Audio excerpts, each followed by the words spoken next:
नमस्कार, Hindi dictation YouTube channel पर आप सभी का स्वागत है। जनसत्ता से एडिटोरियल लिखेंगे 5 सेकंड में।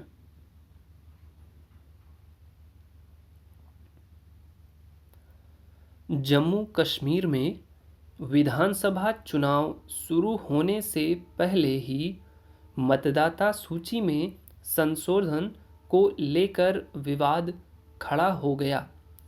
इससे वहां स्वतंत्र और निष्पक्ष चुनाव को लेकर आशंकाएं पैदा होना लाजिमी हैं। मतदाता सूची संशोधन को लेकर राजनीतिक दलों की ओर से जिस तरह की प्रतिक्रियाएं सामने आ रही हैं, उससे भी सवाल तो उठ ही रहे हैं। गौरतलब है कि राज्य में इस साल के आखिर में विधानसभा चुनाव कराने की तैयारी चल रही है। हालांकि अभी इसका औपचारिक ऐलान नहीं हुआ है। अभी राज्य चुनाव आयोग ने सिर्फ मतदाता सूची में नए मतदाताओं को शामिल करने का ऐलान किया है। ऐसे में चुनावों को लेकर यदि अभी से ही लोगों के भीतर संशय पैदा होने लगे तो इसे अच्छा संकेत नहीं कहा जाएगा। ताज़ा विवाद 25 लाख नए मतदाताओं के नाम जोड़ने की चुनाव आयोग की घोषणा से उठा है।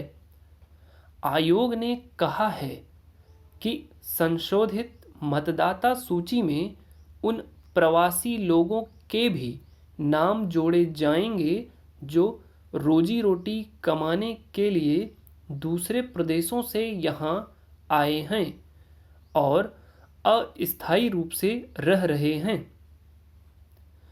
चुनाव से पहले मतदाता सूची में नए नाम जोड़ने का काम एक सामान्य प्रक्रिया है। चुनावों से पूर्व हर राज्य का चुनाव आयोग यह काम करता है। यही जम्मू कश्मीर में हो रहा है। देश के दूसरे प्रदेशों से जो लोग वहाँ गए हैं और रह रहे हैं, उन्हें अगर वोट डालने का अधिकार दिया जाता है तो इसमें अनुचित क्या है। हालांकि अगस्त 2019 के पहले यह इसलिए संभव नहीं था कि जम्मू कश्मीर को विशेष दर्जा हासिल था, लेकिन अब तो अनुच्छेद 370 को समाप्त किया जा चुका है। अब भारत के हर नागरिक के लिए जम्मू कश्मीर में भी वैसे ही राज्य है जैसे दूसरे राज्य। वैसे भी वर्षों से वहाँ बड़ी संख्या में प्रवासी कामगार खेतिहर मजदूर से लेकर दूसरी तरह के छोटे बड़े कामों में लगे हैं और अपनी आजीविका चला रहे हैं। ये लोग भी जम्मू कश्मीर की अर्थव्यवस्था में वैसा ही योगदान दे रहे हैं जैसे कि वहाँ के मूल निवासी। इसलिए जब इन्हें रोजगार से लेकर सारे दूसरे अधिकार हासिल हैं तो मतदान का अधिकार क्यों नहीं मिलना चाहिए। मतदाता सूची में संशोधन का विरोध कर रहे राजनीतिक दलों को इस बात पर गंभीरता से विचार करने की जरूरत है। जैसा कि निर्वाचन आयोग के आंकड़े बता रहे हैं कि मतदाता सूची में 76.4 लाख मतदाता हैं। इनमें 25 लाख लोग और जुड़ जाने पर यह आंकड़ा 1 करोड़ के ऊपर निकल जाएगा। जाहिर है, ऐसे में राजनीतिक दलों के जीत हार के समीकरण भी बदलेंगे। इसमें कोई संदेह नहीं कि यह डर प्रदेश के राजनीतिक दलों को सता रहा है। जम्मू कश्मीर में प्रवासी कामगारों की संख्या 7.5 लाख के आसपास है। इसके अलावा बड़ी संख्या में सुरक्षा बल भी वहां तैनात हैं। अगर इन सभी को मताधिकार मिल गया तो नतीजे बड़े उलटफेर वाले हो सकते हैं।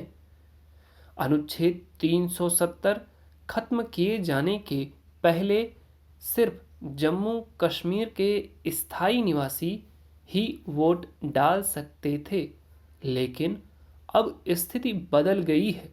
चुनाव आयोग के नियमों के मुताबिक अगर कोई मतदाता दूसरी जगह अस्थायी रूप से रह रहा है तो वह वहां वोट डाल सकता है, बशर्ते उसे अपने मूल निवास स्थान की मतदाता सूची से नाम हटवाना होगा।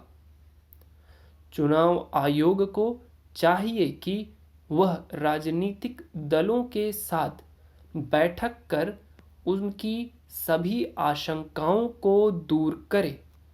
मतदान सूची के संशोधन में किसी भी तरह की गड़बड़ी ना हो और उन्हीं लोगों को इसमें शामिल किया जाए जो अपने मूल राज्य की मतदाता सूची से नाम हटवाने का प्रमाण दें।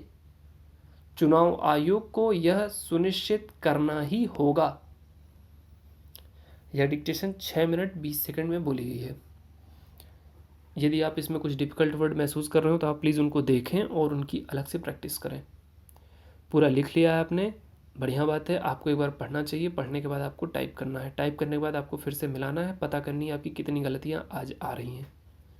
एसएससी के नोटिफिकेशंस आने लग गए हैं, सीपीओ के पहले ही आ चुके हैं, अभी स्टेनोग्राफर के आज आ चुके हैं 20 तारीख को फिक्स डेट पे। एग्ज़ाम भी एकदम फिक्स डेट पे होने की पूरी संभावना है। तो आपको अपने रिटन एग्ज़ाम की तैयारी करनी है, साथ में थोड़ा समय निकाल के स्किल को बराबर चलाना पड़ेगा, क्योंकि जैसे ही रिटन एग्ज़ाम होगा एक फ़िक्स डेट पे तुरंत रिजल्ट आएगा, रिजल्ट आने के बाद स्किल की डेट लगी होगी। उतने कम समय में आप 80 और 100 की स्पीड नहीं निकाल पाएंगे, उसके लिए निरंतर अभ्यास चाहिए। तो दिन का एक बहुत बड़ा हिस्सा आप रिटन में दीजिए और बचे हुए हिस्से में आप शॉर्ट हैंड करिए। वीडियो अच्छी लगी तो प्लीज़ लाइक करें, चैनल को सब्सक्राइब करें। Thank you very much.